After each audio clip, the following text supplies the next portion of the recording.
அல்ஹம்துலில்லா. புகழ் அனைத்தும் இறைவன் ஒருவனுக்கே. மனிதர்களையும் ஜின்களையும் உள்ள பற்றப்பட்ட ஷைத்தானுடைய தீங்கை விட்டும் எங்கள் இறைவனே உன்னிடம் பாதுகாவல் தேடுகிறோம். 11வது அத்தியாயத்துக்குள்ள தொடர்ச்சி.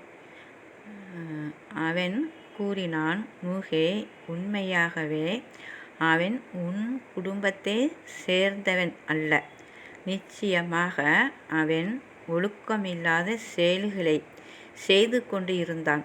ஆகவே நீர் அறியாத விஷயத்தை பற்றி என்னிடம் பேச வேண்டாம். நீ அறியாதவர்களில் ஒருவனாகிவிடவும் வேண்டாம் என்று திடமாக நான் உனக்கு உபதேசம் செய்கின்றேன் அப்படிங்கிறத இறைவன் சொல்கிறான். அப்போ உன்னுடைய பிள்ளை உன்னுடைய குடும்பத்தை சார்ந்தவன் இல்லை.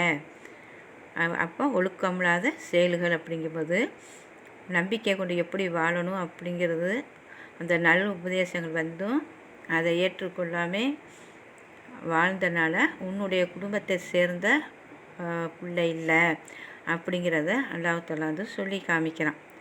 அப்போ நிச்சயமாக அவன் ஒழுக்கமில்லாத செயல்கள் செய்து கொண்டு இருந்தான். ஆகவே நீர் அறியாத விஷயத்தை பற்றி என்னிடம் பேச வேண்டாம். நீ அறியாதவர்களில் ஒருவனாகிவிடவும் வேண்டாம் என்று திடனாக நான் உமக்கு உபதேசம் செய்கின்றேன் அப்படிங்கிற எல்லாம் சொன்னான். ஏன்னா உனக்கு தெரியாது உன்னுடைய மகன் என்ன நிலையில் வாழ்ந்துட்டுருக்கான்னு உனக்கு தெரியும், எனக்கு தெரியும். நான் எல்லாத்தையும் நுணுக்கமாக அறிஞ்சு கொண்டே இருக்கேன். நீ அறியாத விஷயத்தெலாம் நான் அறிஞ்சு கொண்டே இருக்கேன். அப்போ அந்த மகனுக்காக நீ பணிஞ்சு பேசாத அப்படிங்கிறத இறைவன் சொல்கிறான். ஏற்கனவே யாருக்காகவும் நீ என்கிட்ட பணிஞ்சு கேட்கக்கூடாது அப்படிங்கிறதையும் இந்த தண்ணியை கொண்டு அழிக்கிறதுக்கு முன்னாடி அல்லாஹ் தஆலா அந்த வாக்குறுதியை இறைவன் வாங்கிக்கிட்டு தான் அங்கே முழுகடிக்கப்படுது அந்த ஊரை. அதை திரும்பவும் அதே இறைவன் என்ன சொல்கிறான் அப்படின்டா, நீ அறியாத விட்டால் நான் அறிவேன் அப்படிங்கிறதையும் சொல்கிறான். அப்போ நீ அறிவில்லாத ஒருவனாக நீ ஆகிவிடாத அப்படிங்கிறதுக்கு இறைவன் சொல்கிறான். இன்னும் திடனாக நான் உனக்கு உபதேசம் செய்கின்றேன். அப்போ என்னுடைய பேச்சை நீ கேளு. உன்னுடைய பிள்ளையாக இருந்தாலும் மற்றவங்களுக்கு எல்லாருக்கும் ஒரே நீதி தான். யார் என்னுடைய நல்ல உபதேசத்தை பின்பற்றி யாரெல்லாம் வாழலையோ அவங்க அனைவருக்குமே இதுதான் முழுகடிக்கப்படக்கூடியவர்கள் தான்.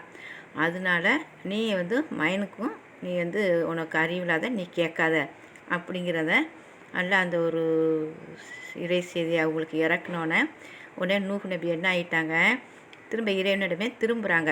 என் இறைவனே, எனக்கு எதை பற்றி அறிவில்லையோ அதை உன்னிடம் உன்னிடத்தில் பேசுவதை விட்டும் உன்னிடம் நான் பாதுகாவல் தேடுகிறேன். திரும்ப நூஹ் நபி சொல்கிறாங்க, எனக்கு எது அறிவில்லையோ அதை கேட்பதை விட்டு உன்னிடம் நான் பாதுகாவல் தேடுகிறேன் அப்படின்ட்டு உடனே அல்லாஹ்வுக்கு பணிஞ்சுக்கிறாங்க. பேசுவதை விட்டு உன்னிடம் நான் பாதுகாவல் தேடுகிறேன். என்னை மன்னித்து நீ எனக்கு அருள் புரியாவிட்டால் நஷ்டம் அடைந்தவர்கள் நானும் ஆகிவிடுவேன் என்றும் கூறினார். அவர் திரும்ப நூஹ் நபி என்ன சொன்னாங்கண்டா, என்னை மன்னித்துரு, நீ எனக்கு அருள் புரியவில்லையானால் நஷ்டம் அடைந்தவரில் நானும் ஆகிவிடுவேன் என்றும் கூறினார். அப்போ நீ எனக்கு அருள் புரியாவிட்டால் நானும் நஷ்டவழி ஆயிடுவேன், என்னை பாதுகாத்துக்கொள்ளு அப்படிங்கிறதே அவங்க திரும்ப அல்லாட்டையும் சொல்லி அல்லாஹ் உடனே பணிஞ்சுக்கிறாங்க. நூகே, உன் மீது உம்மோட இருக்கின்ற மக்கள் மீதும் நமது பாதுகாப்புடன் அபிவிருத்திகளுடன் நீ இறங்குவீராக.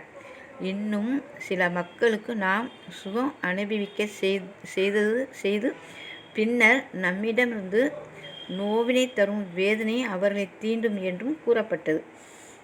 யாரெல்லாம் அல்லாஹ்வுடைய நலுபதேசங்களை கேட்டு அல்லாஹ் பணிஞ்சு வாழலையோ அவர்களுக்கு நான் சொற்ப காலம் இந்த உலக வாழ்க்கையில் சுகங்களை அனுபவிக்க செய்வோம்.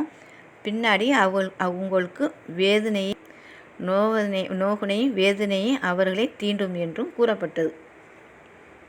அப்போ அவங்களுக்கு வேதனை நோகுனையை கொண்டு நான் தீண்டுவேன், என்னுடைய வழியில் வாழாமல் இருப்பவர்களை அப்படிங்கிறதே இறைவன் சொல்கிறான். அடுத்தது, இது மறைவான நிகழ்ச்சிகளில் உள்ளதாகும்.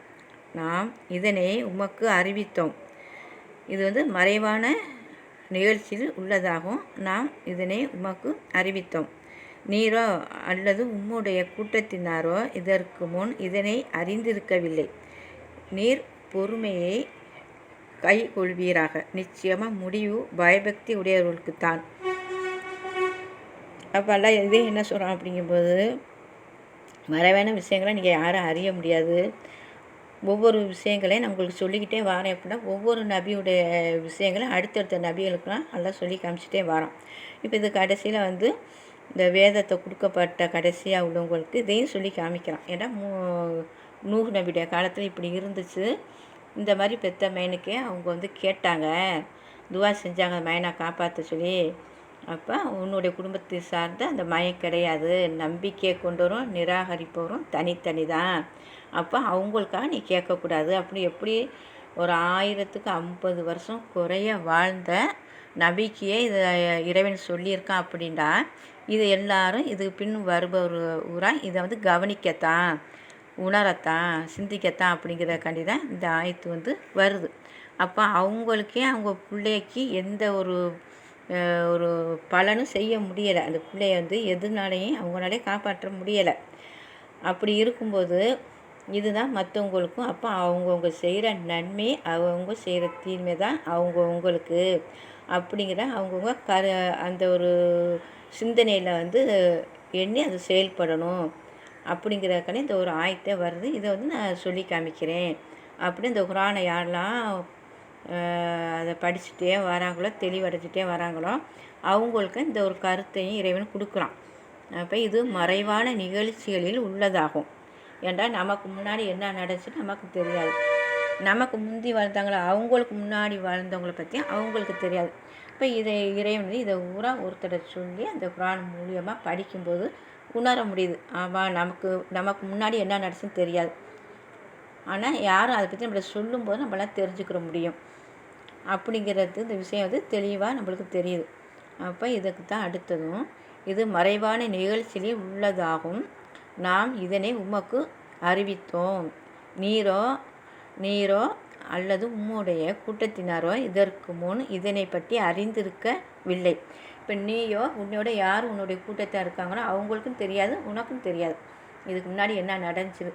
இப்போ இந்த விஷயங்கள் ஊரா கொடுக்கப்பட்டு இதெல்லாம் நீங்கள் தெளிவாகி தெரியும் போது தான் நமக்கு முன்னாடி இப்படிலாம் நடந்துச்சா அப்படிங்கிற நீங்கள் தெரிஞ்சுக்கிறத இந்த ஒரு விஷயத்தை உங்களுக்கு கொடுக்கப்படுது.